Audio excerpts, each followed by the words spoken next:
Bonsoir à tous et bienvenue dans cette édition d'information.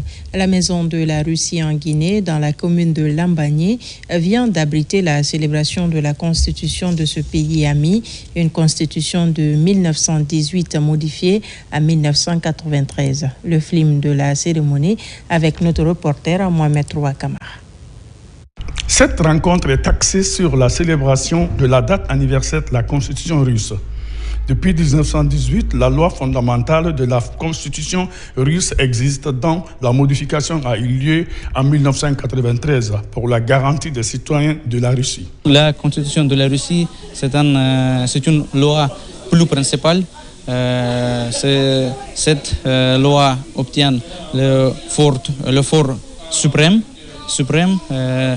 Tous les autres documents, les juridiques et les actes juridiques doivent suivre la Constitution. La Constitution, c'est un garant de les droits et les libertés de l'homme, de les femmes, de toute la population de la Russie. Cette cérémonie a eu lieu à la maison russe de Lambagné, où la communauté et les amis de ce pays frère depuis plusieurs décennies étaient là pour la participation de la cérémonie, pour cette célébration. C'est une journée historique et au nom du Conseil national de la transition et de son président honorable Dansa Kourouma, nous sommes très ravis de participer à cet événement qui consacre davantage les relations historiques entre nos deux peuples que nous voulons davantage renforcer dans l'intérêt mutuel des deux pays et des deux peuples. La cérémonie a également connu la présence et le passage d'un certain nombre d'artistes de la place pour rendre la fête belle.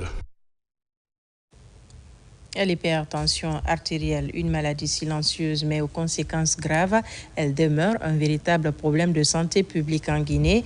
Face à cette réalité, le cabinet guinéo-allemand multiplie des initiatives pour renforcer la prévention et améliorer la prise en charge des patients à risque.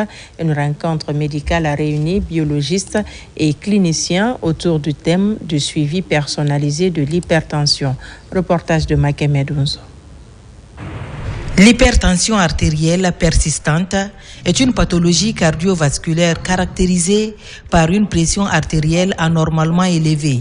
Aujourd'hui, elle constitue une véritable priorité de santé publique. C'est dans ce cadre que le cabinet médical guinéo-allemand, une structure spécialisée dans la prise en charge et la prévention médicale, renforce les échanges entre biologistes et cliniciens. Nous travaillons depuis longtemps en bonne collaboration avec les médecins à Conakry. Et je trouve cette collaboration très importante pour nous tous parce qu'ensemble, nous améliorons les soins de nos patients et on fait avancer la médecine moderne en Guinée. Au cours de cette rencontre médicale, des appareils de mesure, des médicaments, ainsi que des enseignements riches et pratiques portant sur les symptômes et la prévention de l'hypertension ont été présentés. L'objectif principal est d'encourager les citoyens à consulter régulièrement afin de prévenir les complications liées à cette maladie silencieuse. Ce que nous apprenons ici comme information clinique, nous le répertorions au niveau des malades, en leur disant que c'est nécessaire de faire par exemple ces examens. C'est nécessaire d'être suivi et c'est nécessaire d'être régulier dans tout ce que l'on fait en matière d'observance vis-à-vis de la prise des médicaments, d'observance vis-à-vis du respect des régimes et surtout d'observance vis-à-vis des conditions à remplir pour aller faire des examens. La prise en charge de l'hypertension artérielle, ça doit être global. La prise en charge doit être précoce, adaptée pour éviter la survenue des complications. Nous avons dit que c'est un motif fréquent de consultation dans les hôpitaux et d'hospitalisation. Hypertension vers un suivi personnalisé et préventif des patients à risque est le thème retenu pour cette deuxième session de l'année 2025. Le combat engagé depuis 2014 par le cabinet médical guinéo-allemand vise à renforcer durablement la collaboration entre biologistes et cliniciens afin d'améliorer la qualité de la prise en charge des patients hypertendus. Les centres de santé de Doumbouya dans la préfecture de Koya et celui de Mafoudia dans Dubreka ont reçu leur deuxième étoile d'or, une consécration de leur performance dans l'offre de services de qualité pour les communautés. Plus de précisions avec Yaya Silla. Pour la deuxième fois dans la commune urbaine de Koya, le centre de santé de Doumbouya accueille les autorités sanitaires de la région de Kindia et les représentants de l'ONG Jipaigo pour la remise de l'étoile d'or. Une consécration saluée par tous les travailleurs de l'hôpital, massivement mobilisés autour de la directrice du centre de santé de Doumbouya. C'est le premier centre de santé qui a 2 étoiles d'or en Guinée pour le moment en PTN. Je vous amène. L'évaluation de base, la performance globale était à 38% en décembre 2021 et s'est améliorée à 92% en 2023 et aujourd'hui elle est à 96% en 2025 pour la deuxième étoile. L'étoile est un engagement, l'étoile est une motivation non seulement de la responsable de ce centre, mais les agents également qui l'accompagnent et qui travaillent ensemble avec elle. À Dubreka, après 2022 et cette année 2025, c'est le centre de santé Mafoudia qui reçoit la délégation du ministère de la Santé et de l'Hygiène publique pour sa deuxième étoile d'or. À l'issue d'une évaluation qui a été réalisée par des évaluateurs externes venant de d'autres régions pour évaluer les services SBMR-PTME liés à la prise en charge du VIH dans notre structure, a révélé que le centre de santé urbain de Mafoudia a eu une performance globale de plus de 90%. Nous procédons à cette reconnaissance afin de diffuser les résultats des structures performantes, de renforcer la motivation des parties prenantes des acteurs, de maintenir l'émulation entre les différentes structures qui appliquent l'approche. Après cette étape de reconnaissance, le processus d'amélioration de la qualité doit continuer. Depuis avril 2019, le ministère de la Santé et de l'Hygiène publique et ses partenaires avaient lancé le processus d'amélioration de la qualité de service basé sur les standards de la performance. De cette date à aujourd'hui, plusieurs centres de santé ont eu l'étoile d'or pour leur performance. À l'occasion des 16 jours d'activisme, les femmes religieuses montent au front contre les violences basées sur le genre. Au centre islamique de Donka, les responsables des services genre et équité intensifient la sensibilisation pour lutter contre le phénomène. À leur côté, les autorités religieuses. Fatmata Batouli Diallo. Pendant 16 jours, le monde se mobilise pour défendre les droits des femmes et des jeunes filles. Le thème de cette année, pas d'excuses, tous unis pour mettre fin aux violences faites aux femmes et aux jeunes filles.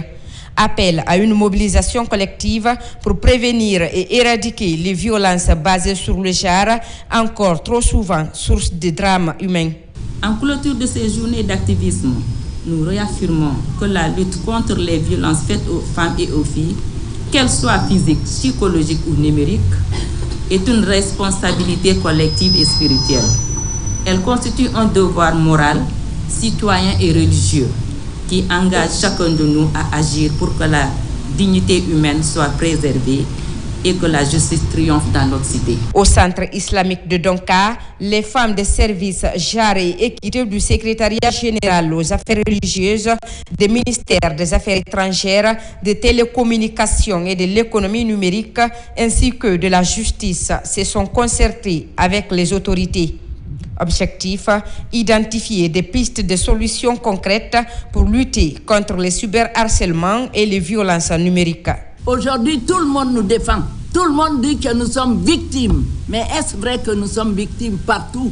Est-ce que nous-mêmes, nous ne sommes pas provocatrices quelquefois? Remettez-vous en cause. Corrigez vos erreurs. Donnons-nous la main pour que le travail qu'on nous a confié, que nous puissions le réaliser avec honneur et vigueur. Instituée en 1999 par l'ONU, la Journée internationale de lutte contre les violences basées sur le genre est célébrée chaque 25 novembre en mémoire des sœurs Mirabal assassinées en République dominicaine.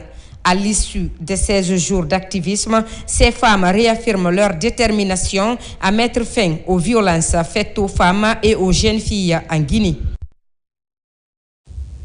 Et pour terminer, à l'approche de la présidentielle du 28 décembre, les mobilisations citoyennes autour de la paix s'intensifient. À la baie, le Conseil national des jeunes de Guinée, soutenu par la Direction générale des élections, organise une mobilisation citoyenne. Objectif à sensibiliser les jeunes autour des idéaux de paix. Diara Diallo, Sarafdin Diallo. Pour prévenir les tensions, le ministère de l'administration du territoire, en collaboration avec le ministère de la jeunesse, lance une initiative de mobilisation citoyenne. Portée par la Direction générale des élections et le Conseil national des jeunes de Guinée.